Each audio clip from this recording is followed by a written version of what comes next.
Well, if selling my first book to a publisher made the earth shift on its axis, then selling my second book was my first blundering foray into some kind of career strategy. Okay, so welcome to Once Upon Our Time. I'm Elizabeth Wiggs. I'm a reader. I'm a daughter. I am a slightly feral child of publishing, and I am living proof that you can, in fact, grow up on a steady diet of fiction. And I'm Susan Wiggs, Elizabeth's mom, author of 60 novels, and the woman who taught her that deadlines wait for no one, not even toddlers. And this podcast is about what it takes to build a lifelong writing career. And what it's like to grow up in a family where books aren't just books. They're dinner conversations, they're road trips. They're the reason your mom organizes a medieval parade for May Day. I'm excited to talk about that. We have lots of May Day memories. But I was 1 year old when my mom sold her first book. And now I'm reading every one of her novels in the order in which they were published. And we're going to be talking about what was happening on the page in the publishing world and even in our family. No filters, nothing's off limits. The good, The bad, and the occasionally naughty. Especially this episode, I have some questions. Okay. So yeah, let's jump in. Briar Rose was published in 1987, and we kind of ended the last episode where you mentioned that there is a story about the color of the heroine's hair.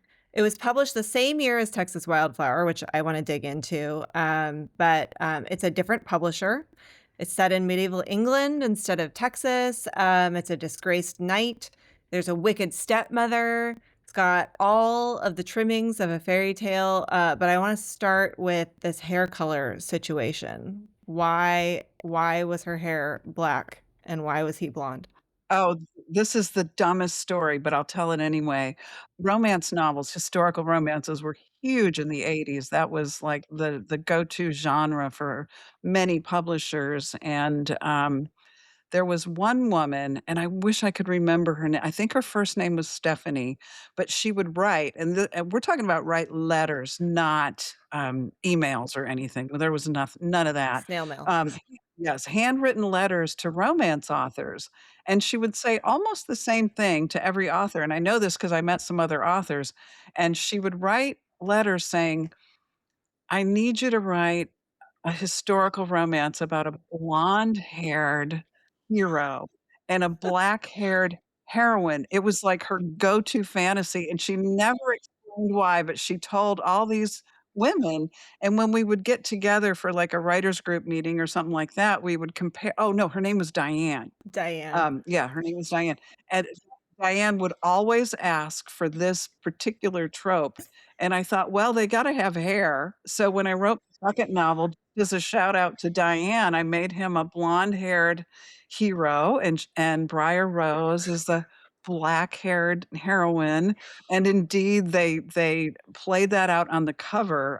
Boy, is he ever a blonde-haired guy. He went to, like, great cuts and had this 80s cut. He's ready to I don't know, he's ready to rock and roll No, there. he looks good. Yeah, so that's kind of my silly story. So are you, are you you're not familiar with this term, but there is a term called fan service in anime. Do you know what that means? I guess, you know what? I think I just defined it. Yeah. When you find out something that a fan wants and you serve it up to them, whether they directly ask you and you don't tell them, Yeah. you just hope they'll recognize it. That's so interesting. I was looks-maxing You were. before looks-maxing.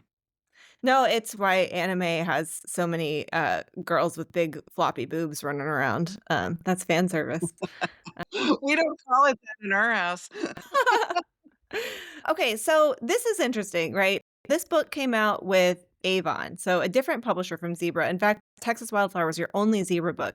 And there's something like almost poetic about Avon as your next publisher because last episode you talked about how, the first romance that you ever read was Kathleen Woodiwis's Shauna. And you have this story about how you kind of devoured it behind a vector analysis textbook in college. And she and Rosemary Rogers were the two queens of the genre. And she wrote the book that made you want to write, right? But she also was her first book, The Flame and the Flower, was the first real romance novel, right? Where they actually, like, followed people into the bedroom, but it really launched this. I think it printed 500,000 copies in its first run, but it sold 4.5 million. I mean, it really birthed the genre, and Mhm. so she was writing for Avon at the time. I know that they had launched this kind of, like, new up and coming sub-brand for authors, and this was the imprint that you were under. So, when you sold Briar Rose, how did you get to Avon? I mean, they were definitely a much more of a powerhouse than Zebra. That's right. Well, if selling my first book to a publisher made the earth shift on its axis, then selling my second book was my first blundering foray into some kind of career strategy. As you know, I probably mentioned in the first episode that I sold my first book, Texas Wildflower, through a method known as over the transom.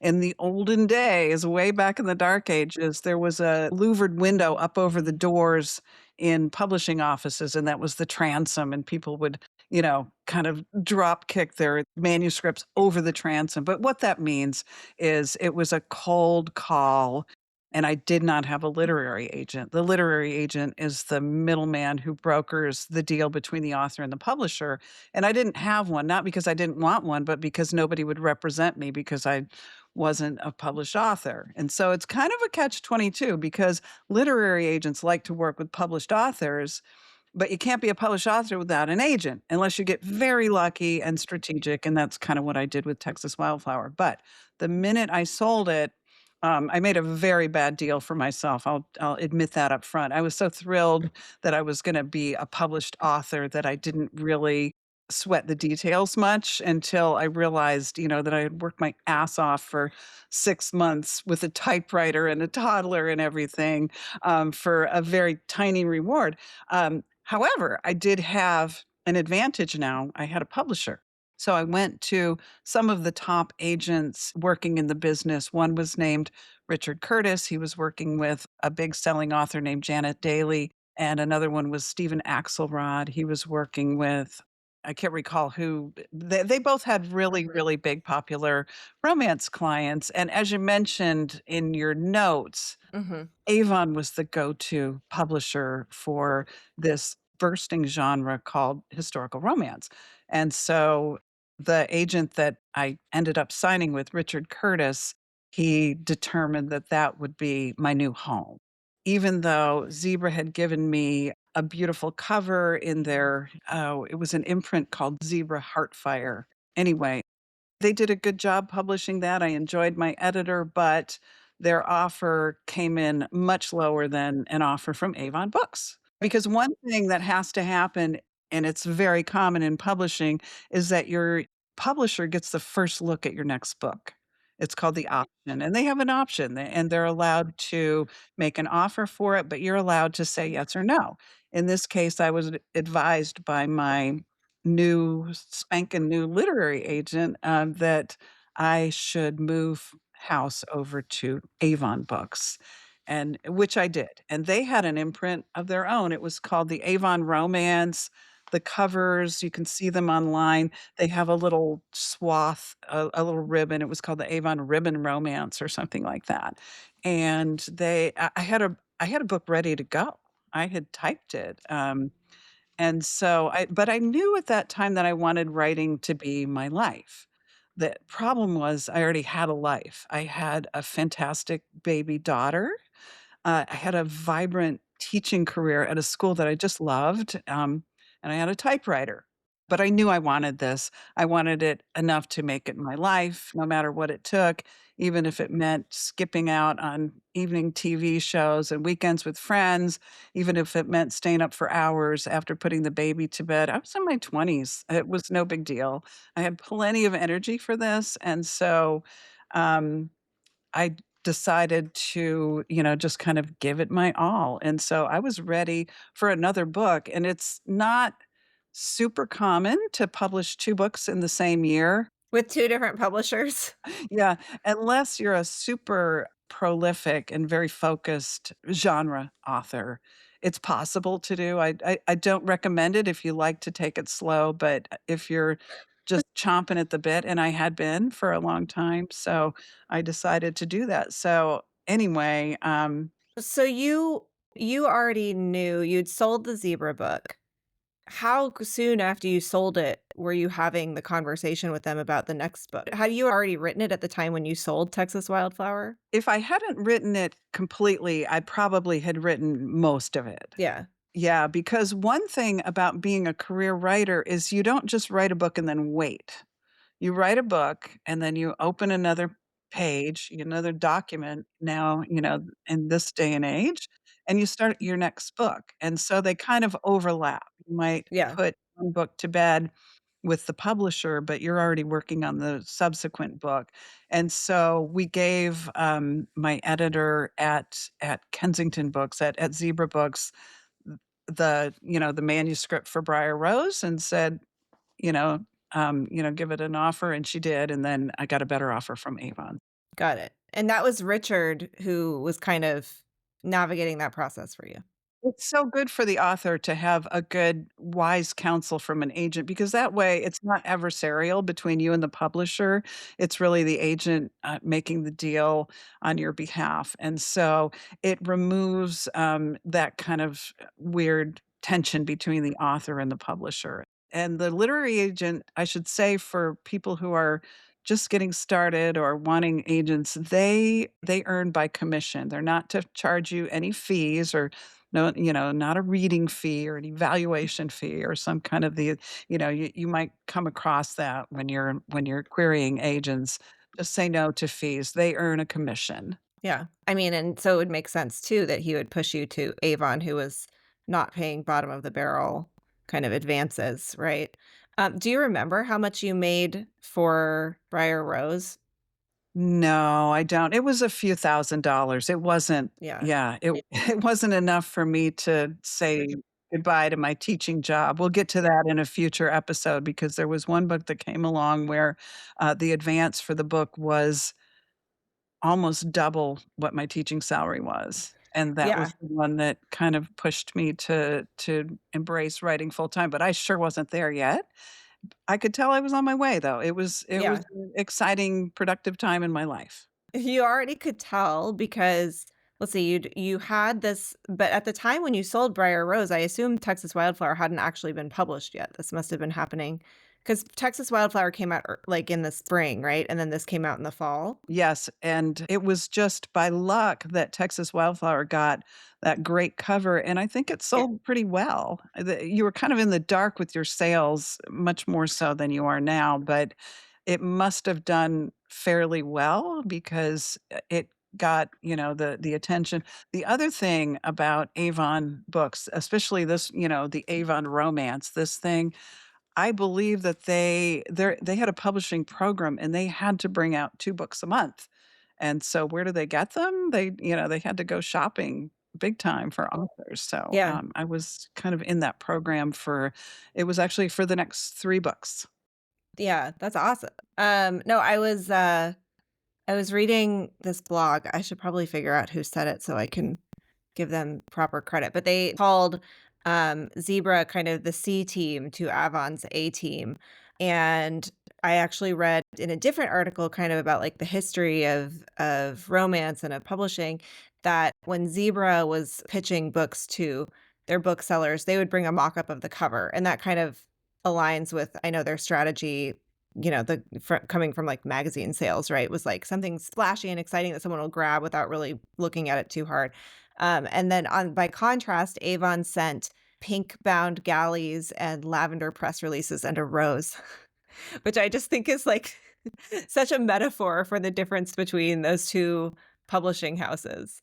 They did, and it's interesting because back in the '80s, there were many, many they called them jobbers or book, suppliers, and they were magazine outlets that supplied bookstores and newsstands and grocery stores and things like that, and there were many, many, many of them. There's only a few now, but most of the buyers were men, and I think that Zebra liked to cater to their taste by putting a lot of skin on the cover, Yeah, a lot of cleavage on the cover just to get their attention, and so it was a different kind of strategy. interesting. Yeah, no, and you can even tell, I think this cover feels a little less like the male gaze although Mhm. it's all a little bit the male gaze, Little right? bit. Um, yeah, okay, so Briar Rose. It is, I know from childhood, the Brothers Grimm name for Sleeping Beauty. I actually know that they kind of sanitized the original story, which is funny because you always think about the Brothers Grimm's fairy tales being really brutal.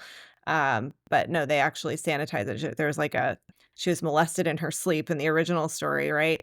And she has a wicked stepmother. So there are a lot of things that are parallel, even down to like yet again, we're in we talked about last time this kind of trope of the woman is kind of almost fighting her desire or she's not given a choice so that she's allowed to feel that way almost because it's not her choice. But what was the why Briar Rose? Like, was the Sleeping Beauty's tale an inspiration for this? Or was that just kind of Definitely, definitely, even the title, and that was just my working title. I thought maybe they would change it, but, they kept it.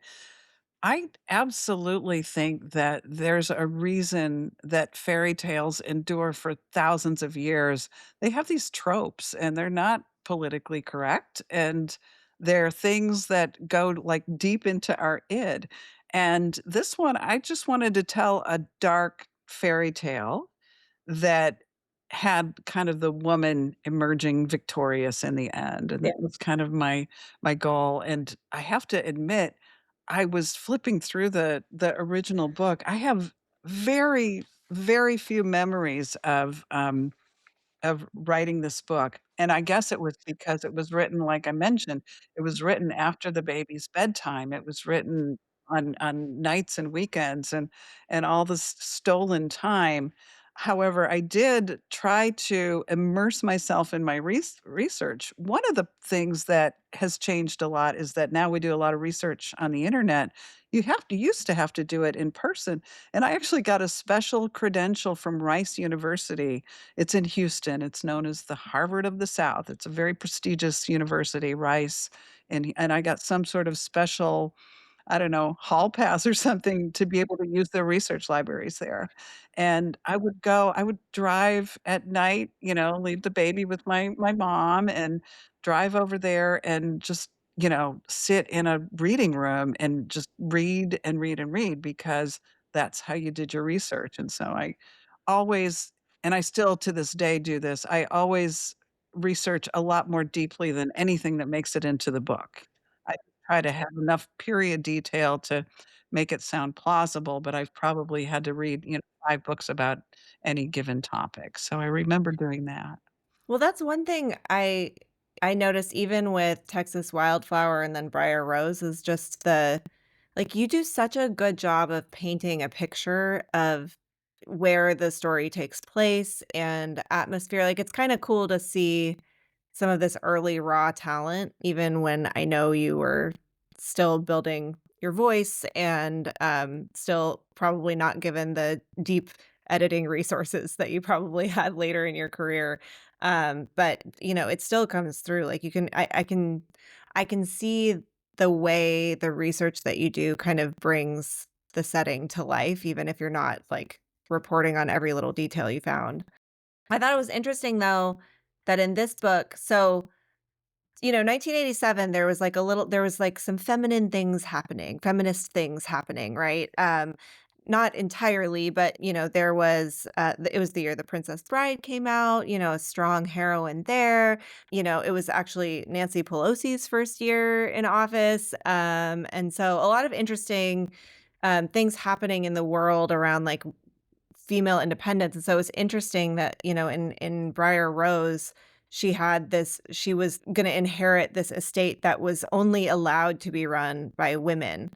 Do you remember, like, were you trying to kind of lean into some of that feminism at the time, or was this just kind of like an interesting detail for this character study you were doing? No, 100%. I think I always felt this from, whenever I was aware of studying history at all, that women's history has many hidden facets, and so I would find one little detail that could plausibly, happen in a historical romance and kind of drill down on that, and I don't remember being, a marching feminist, but every time I voted, every time I, had some sort of political view, it always was a female first, um, piece of legislation that I was always behind. I believe at this time, Ann Richards was the governor of Texas. Yes. I'm pretty sure she was. She was awesome, and She was a fan of yours yeah, yeah, and a character. eventually. Yeah, Texas had a really big literary festival at the time, and it was quite vibrant, I would say, and the romance genre, of course, was kind of not serious enough to be taken totally seriously, but boy, did the books sell. I didn't have to do anything. Nowadays, authors need to have a platform, and they need to make themselves popular. Back then, the only thing you had to do to make yourself popular was write the next book. Yeah. Well, I've thought about that a lot, and a reason why, because I'm pretty susceptible to scrolling and, all of the sort of on-demand nature of entertainment today, but I think growing up, because streaming didn't exist, because cell phones didn't exist, like, books were the only form of on-demand entertainment, right? And so it's like, if I feel like getting lost in a world, like, all I can really do is read a book or maybe stick a videotape in, but even that is not the same. So it makes sense, right? That I think at the time you weren't competing with the internet. And I love that you said on-demand entertainment because you're absolutely right. Maybe an audiobook could be if you can, fast forward your cassette tape to where you left off. Yeah. But seriously, to pick up a book or magazine, that was on-demand entertainment. And I do have to give a shout out to the editor of this book. Her name was Ellen Edwards, and she had a very long, very successful career in publishing. And I think she might have been with Avon Books her whole career. And I had never met an editor in person, and during one of our early phone calls, she mentioned, "Oh, I have a layover in Houston." She knew I would lived in Houston. She said, "Oh, I have a layover," and I said, "Well, what if we got together at the airport?" Because she had kind of a long layover, and I was so nervous to meet her. And we were instantly friends, instantly book people. We talked books, and I did learn a lot. She was very clear on the elements that readers crave in their books. The sweep you away romance, the genuine sentiment, a genuinely happy ending that doesn't come about too easily, the reward, to the heroine for her struggles. She was pretty clear on that, and I did learn a lot from her. So your editor is like your boss, right? Like that's the closest analog to a boss when you're a writer, because they represent the publisher. Yes, and also your advocate in the publishing house. Interesting. She's the connective tissue, and an editor who really, really, loves your book can really make a big difference in-house at how the book is promoted and treated and everything. And when you're in an imprint like the Avon Romance, there's not that much to be done, but later, we can talk about the power of an editor to move a book up the ladder, I suppose. Yeah. Yeah. There's a couple of places I wanna take this about Briar Rose and specifically Sleeping Beauty. Are you familiar with Anne Rice's Sleeping Beauty trilogy that came out the same year? I didn't realize it came out the same year. Yes, Yeah. and she wrote it under A. Ann Roquelaire. Yeah, yeah, and, it's funny, it's an interesting the more recent copies of it have a foreword that she wrote, and she basically says, like, "I know what women are doing with romance novels. They're, like, finding that one paragraph and reading it over and over and over again," and she's like, "I wanted to have a book where every page has that paragraph." So she just Awesome. went straight into it with, like, erotica, yeah, so was that on your radar at all when you were writing this book? I remember reading it, and, for me, it wasn't to my taste, but I definitely saw what she was doing. I always juggled the explicitness with the emotional bond that they were forming, and so, I don't know, I kinda go back and forth. Some of my material was pretty explicit Yeah. and very, the florid prose that I would use to describe a certain body part was just a little over the top. It was kind of fun to come up with. I'm sure. I mean, especially I can't imagine, like, in the '80s, you just get to, like I mean, it must still feel that way, actually. You're, like, just writing these really intimate things that are just gonna be out there in the world, like, public. I mean, nobody else gets to do that. I thought it was cool, and when I remember when I was a teenager, I would try to write love scenes in my diaries or whatever, in my journals, Uh-huh. and they just everything always fell flat, and I think I knew back then it wasn't my forte unless I could really build a story around it where there was a real point to it. Yeah. And Anne Rice she was just such a maverick. She doesn't care about it making any kind of statement or point. She's Yeah. like, "Here you go, have at it." And Her Sleeping Beauty trilogy, I mean, it has parts of it have not aged well, but parts of it are surprisingly inclusive and progressive for the time. oh, she was a genius. And one thing that our listeners should note is that you and I have both met Anne Rice. Yes. We met through a very, very close friend of mine, Alice Borchardt. She was Anne Rice's older sister. I think she was a year or 2 older than Anne. She's no longer with us. Alice and Anne, I guess, have both passed away, but, Alice was an incredibly gifted writer in her own right, and one when the first Interview with the Vampire movie came out, the one with Tom Cruise and Yeah. Brad Pitt, Brad that Pitt. one, we were invited. You were, like, I don't know, 7 years old? No, I was a little older. Yeah, but I was in elementary school. Yeah, yeah, we were invited to go to the New Orleans premiere of that film, and it was virtual, just I'd sat there next to you in a dark theater. I remember you literally had your hand over my face for, like, half the movie. It was very gory. But my memory of Anne Rice is what a warm and genuine human she was. She was so delightful and just so, effusive about everything, Yeah, and I was a fan. So, anyway, that's our insider information, and now Anne Rice's son, Christopher, is a very, very successful writer and producer, and I believe he has yeah. a series. Yeah, and it was cool. I remember going on the tour of her, I think she had converted her home was a former was it an orphanage? She bought a rundown orphanage called St. Elizabeth's and converted it into a venue. There were accommodations there. Her very extensive doll collection was there, Right. and I think we slept there. Yeah, and we got to I remember there was a room where she had written all over the walls in Sharpie. Um, and I don't know if I can't I was so young, I don't know what she'd actually written, if it was, like, book ideas or what, but it was kind of a cool yeah, we have a picture of me, like, playing the piano with N Nosferatu, like, leaning over me. Um, so actually though, when I was realizing that Anne Rice's book kind of about was inspired by the same fairy tale came out that year, it kind of sparked for me because I remember Alice well. Like I remember her being around a lot. So I'm wondering when did your kind of critique group start? And was that what had that happened yet at the time of Briar Rose? Yes, it was just happening, and I'll tell you why. I always wanted to have a writing group because there's nothing like a fellow writer to read your material and respond to it as you're creating this. But I thought that you had to be a published author before you got to have a writing group.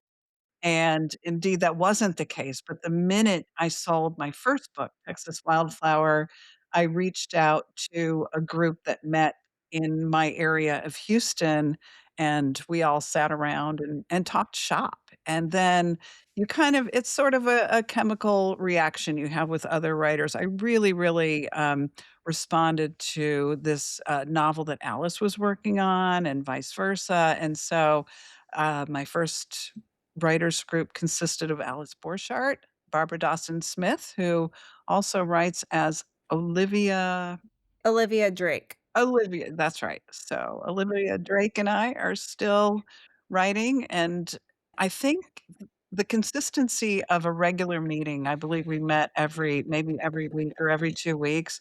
It was super important to keep me on track. For some reason, if I know that I've got a meeting to go to, and this is probably true of anybody in any profession, if you know that there's a meeting coming up, you prepare because you don't wanna be the one sitting there saying, "Oh, well, I didn't do my homework."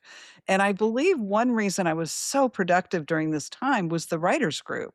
So if there's a writer who feels stalled or things are not moving forward, maybe take a look around your community, go to the library or go, find a writing group that meets regularly and in person, of course, better than virtual, but that meets regularly so that you can maybe find someone to exchange and talk shop with because it seems to be really important. How did you find them to start? Was it at, like, RWA conventions or There was a big national group called Romance Writers of America. I think they're still active today, but it's a much different organization now. At the time, it was a trade organization for anybody writing romance, published or unpublished, and I think I didn't realize that you could be an unpublished writer and still participate. And they would have chapters, just like any national organization. They would have chapters, and there happened to be a chapter, I believe it was called the West Houston RWA, and they had a monthly meeting, and you could meet other writers there, and then kind of, meet outside the monthly meeting, and that was our writing group. so you just randomly met them going to these, like, RWA events? I did. It was a lucky break for me to, find these women who were also in pursuit and actively writing because it was life-changing for me. It was so much better for me to write, and you can see the arc of growth through my skill set. I was learning from other writers like a sponge, Yeah. and so I some people only wanna have a writing partner, some people wanna do it, totally by themselves, but I love the feedback, I love the exchange. So, did you have the writers group before you got the agent or other way around or kind of around the same time? I believe I had an agent within weeks after I sold my first book. Yeah, Well, because of, what I explained earlier about you need that middleman to be your advocate with your publisher. yeah. And then were they already a writers group and you just joined, or did you this crew of you kind of get to know each other and decide to form a writers group? We did. We decided to form it based on socializing within the Romance Writers of America chapter, and I think that was a really natural, organic way to go because we just knew we had a good rhythm and a good chemistry and good we would meet at each other's houses, and I always got excited when we were gonna meet at Barbara Dawson Smith's house because she had the coolest house and the best snacks.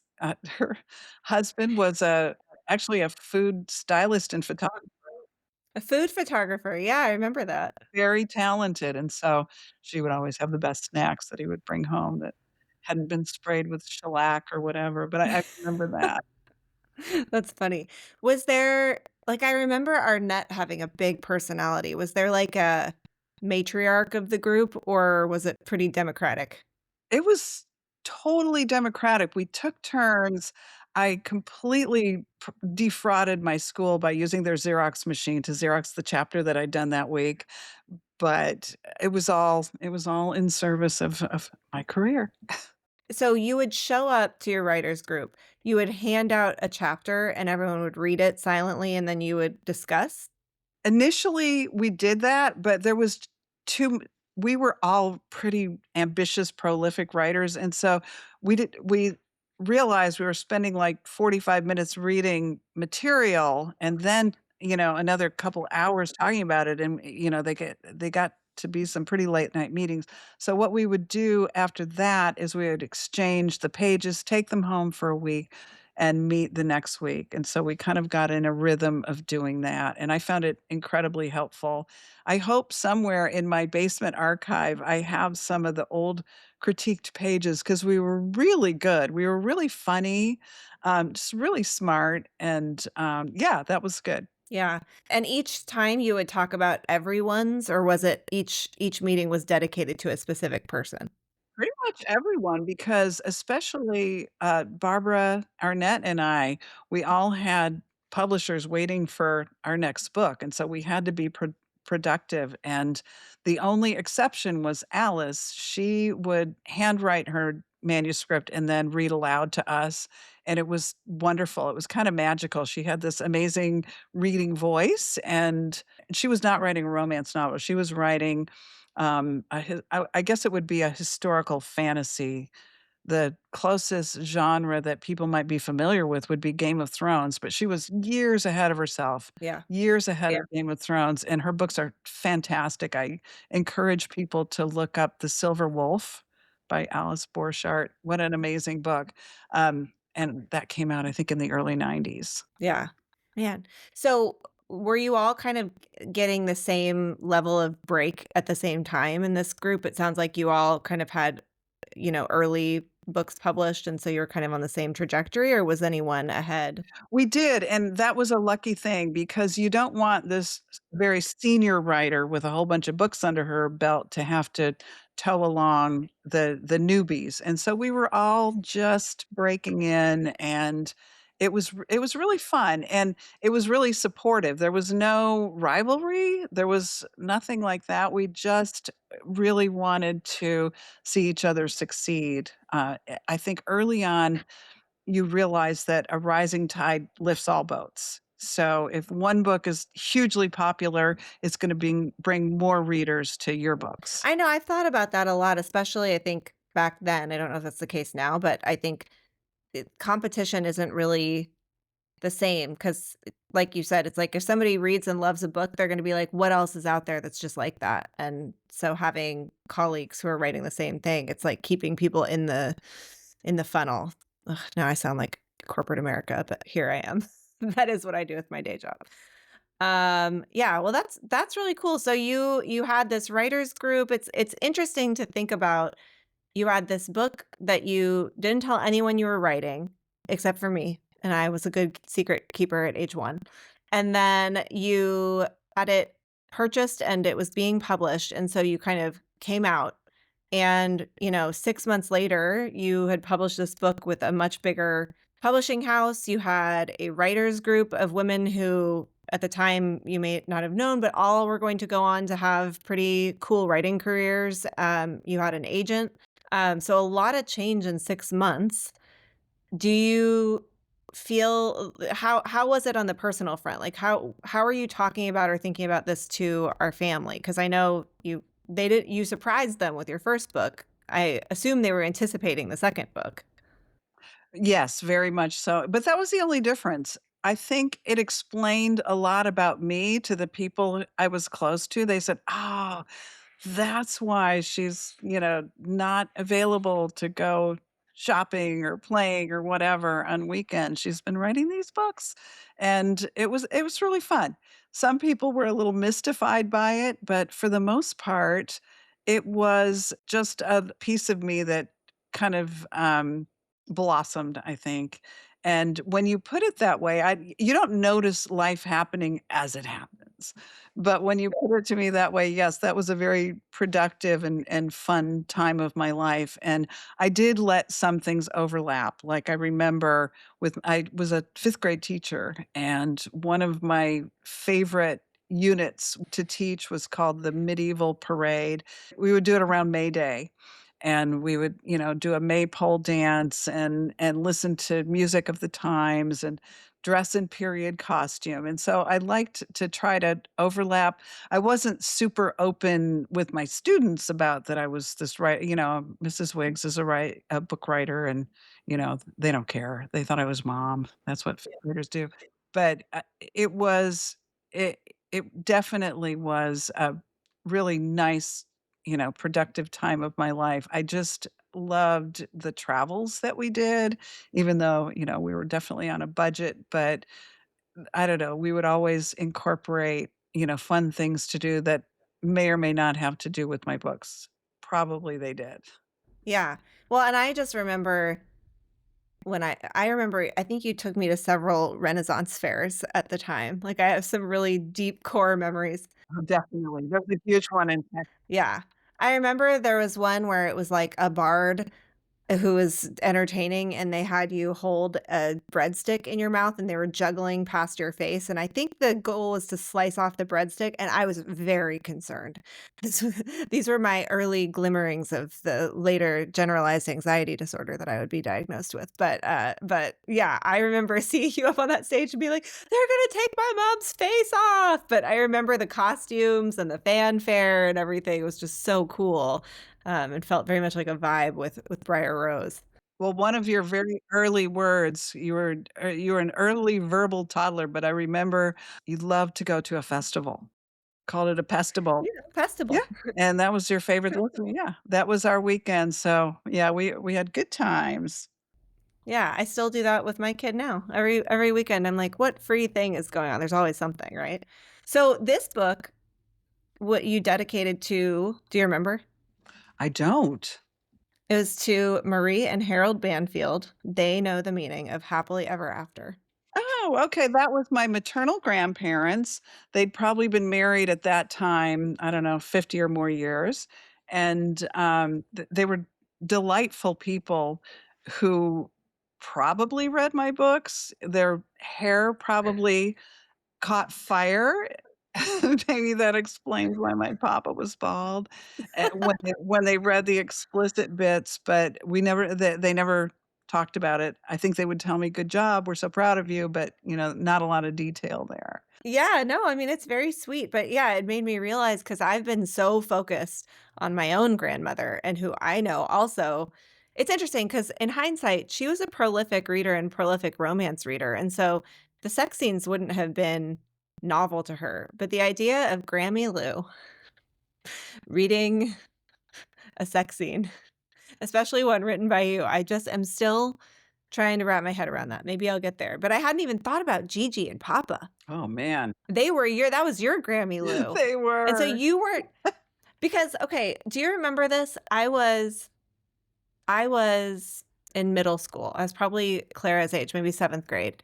And Joelle would have also been in middle school. She's a year younger. She's your brother John's daughter, My niece. your niece. And she and I are super close and grew up super close. So we were on a family vacation and I want to say it was somewhere cold. It was like a winter something with Grammy and Pa. And she and I had been reading like 17 magazine and there were all those quizzes. And so we wrote some questions about like, what do you do when like a boy notices you? And there was like, do you A, like run and hide, or B, do you like say hi and wave, or C, do you stick out your boobs? And anyway, Grammy found that, and it was my handwriting, so, like, I was the fall guy. But you, like, sat me down and you said, "Grammy was very offended by this, and you need to go apologize to her." And so I had to go with, like, no Sorry. preamble. Yeah, Grammy wasn't asking for this. I had to, like, approach her and be like, "Grammy, I know that you saw this thing that I wrote, and I wrote the word boobs, and I'm so sorry. That's really inappropriate." I remember that you like taught me the meaning of the word inappropriate to like help shape my apology. Anyway, that is the context in which I'm trying to imagine her reading these things that you wrote, but she just so you never talked about it. I think she sailed through them, yes, and Yeah.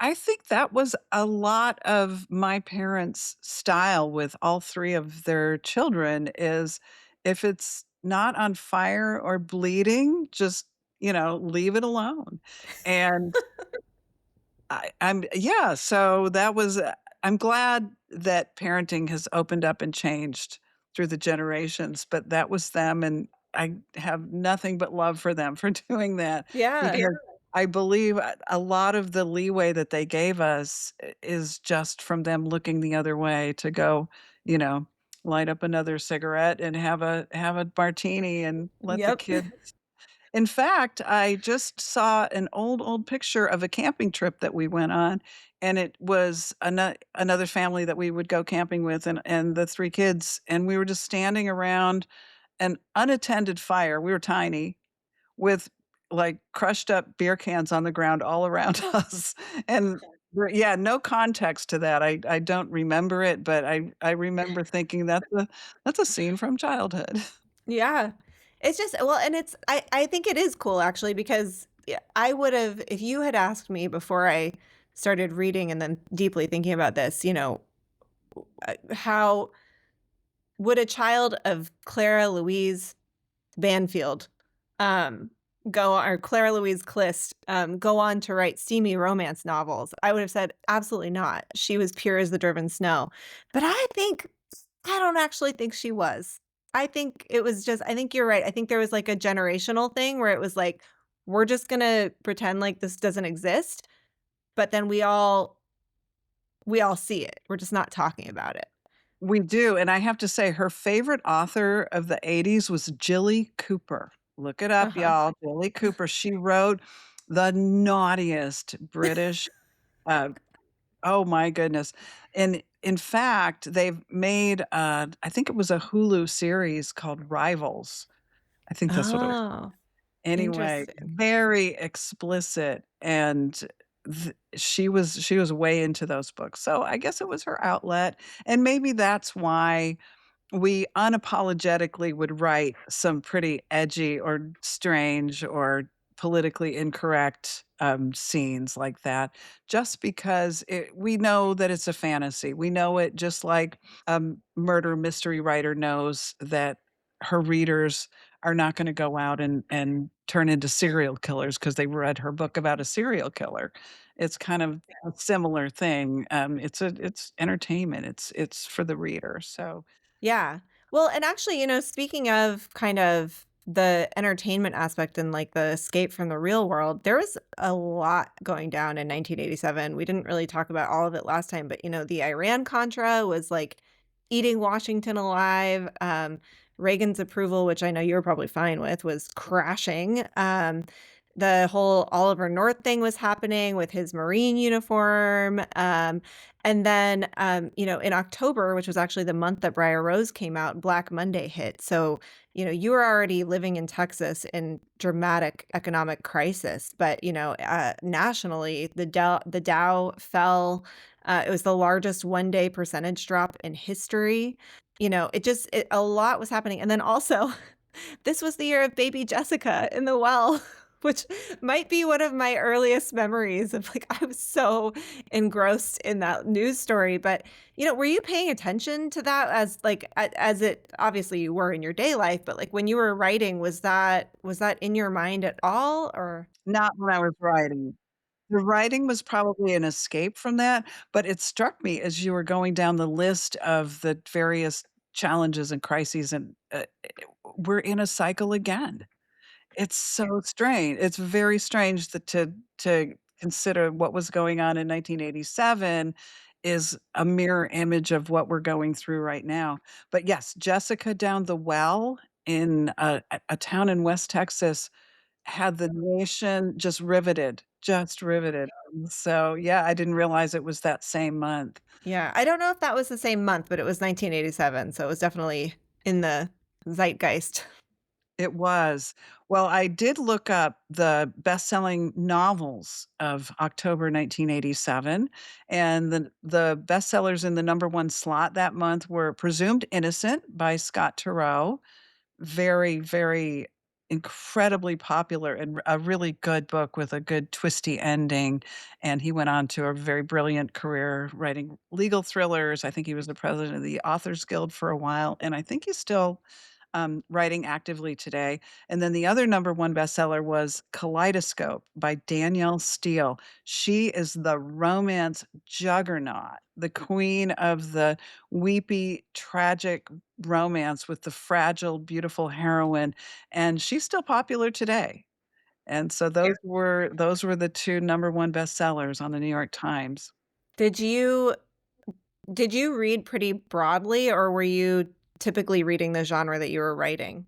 I was mostly reading in the genre. I loved it. I love those books, and hopefully I still have a few laying around. I should pick some up one day, but yes, that was my genre, that and the nonfiction for research, and I did like a lot of popular fiction. I did read Presumed Innocent, I read Stephen King, Dean Koontz. Yeah. So, what do you remember about, this second book deal? Do you remember getting it? It was I'm pretty sure it was a 2 or 3 book offer, which is a real shot in the arm for a new writer. It means that the publisher is investing in you. They're gonna buy this book, and they're gonna buy the next 1 or 2 books as well, and with a slightly escalating book advance each time. So, that was a real positive sign because it meant that they were counting on me to write 1 or 2 more books. I think it might have been 2 more books for them. It was a 3-book deal, and that felt like a career. It didn't feel like an aberration that I had sold a book.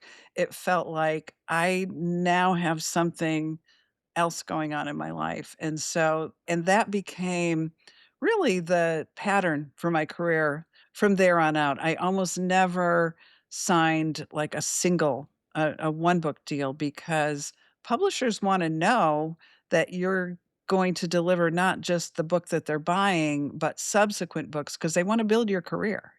Well, and I know that there are some authors who shall remain nameless who you have worked or been in critique groups with before who kinda seems like they write when the inspiration strikes and therefore are perhaps not as consistent, and I assume that, this was your first chance to prove, like, not only am I talented, but I have the work ethic to actually deliver quality on time, which was probably, even at the time, something that was really valuable.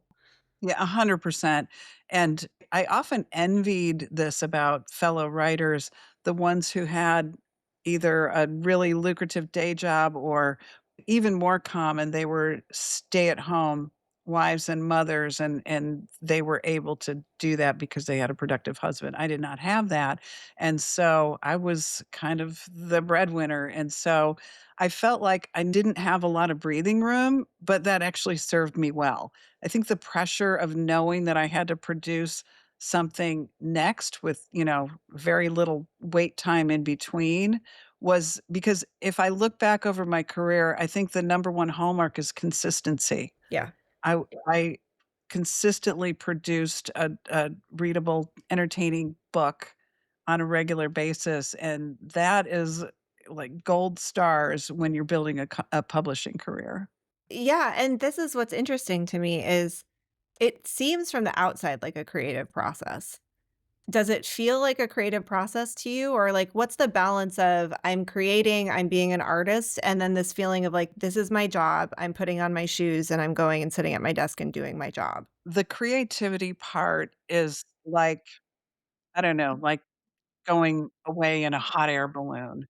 And so that part is probably at that time, I would say that was probably 75% of what you had to do. The rest of it, the businessy stuff, you had an agent taking care of it. The publisher took care of publicity and marketing and things like that.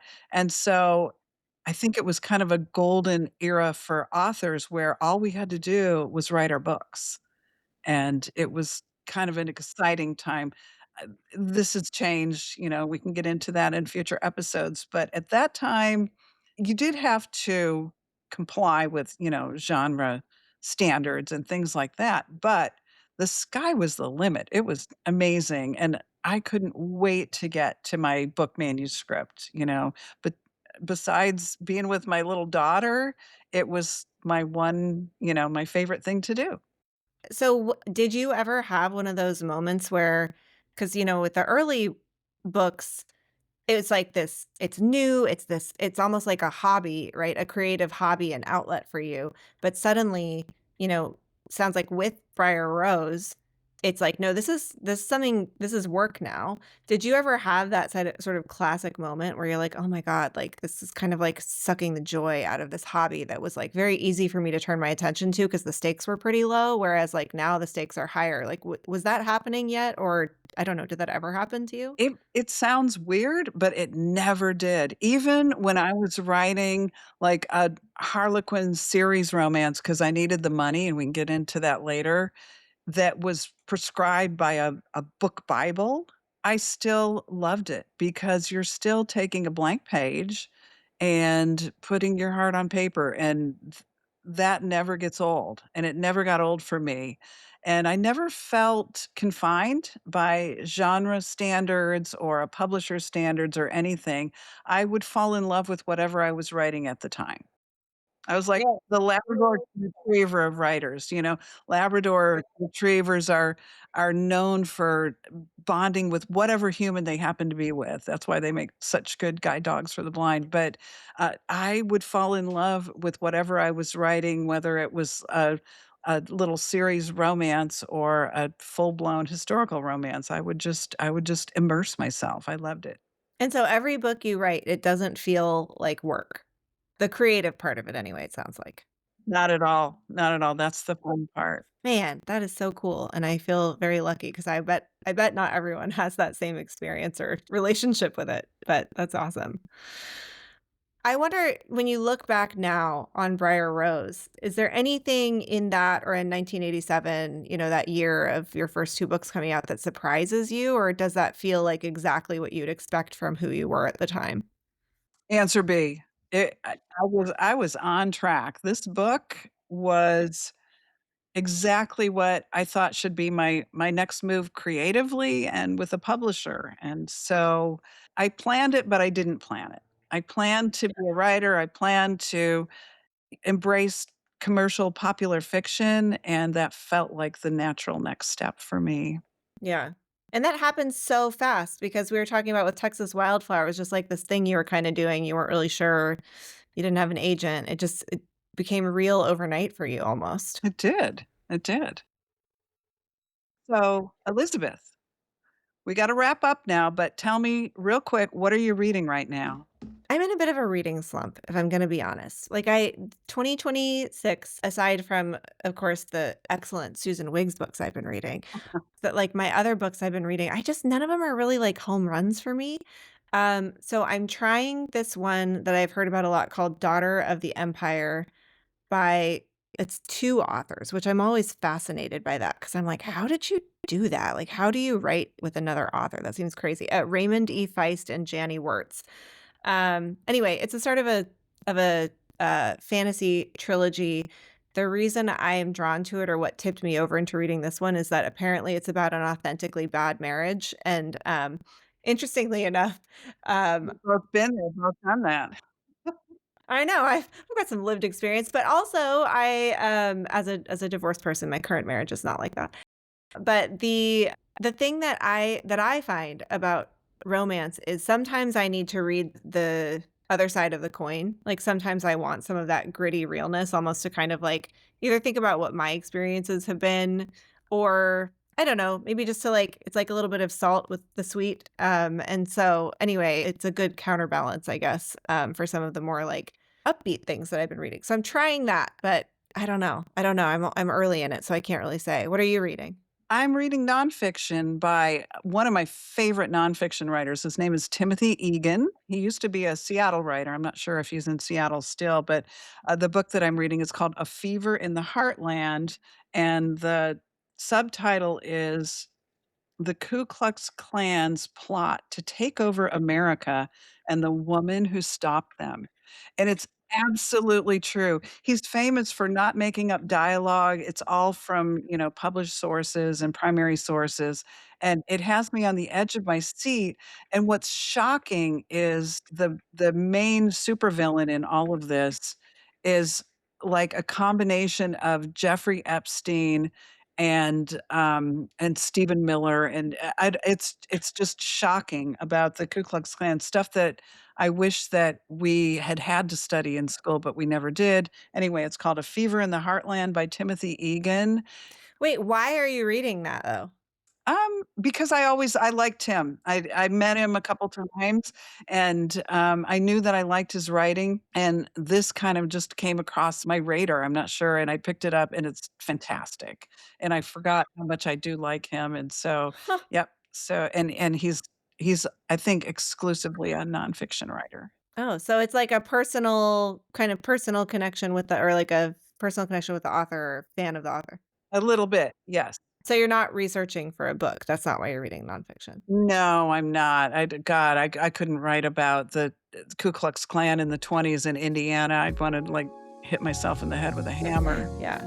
thanks for listening to Once Upon Our Time. You can subscribe, rate, or rant wherever you get your podcasts, and maybe tell someone who loves books or who grew up with a writer or who is interested in what was happening in the world in the 1980s, although we're going to be moving into 1988 next, so get ready.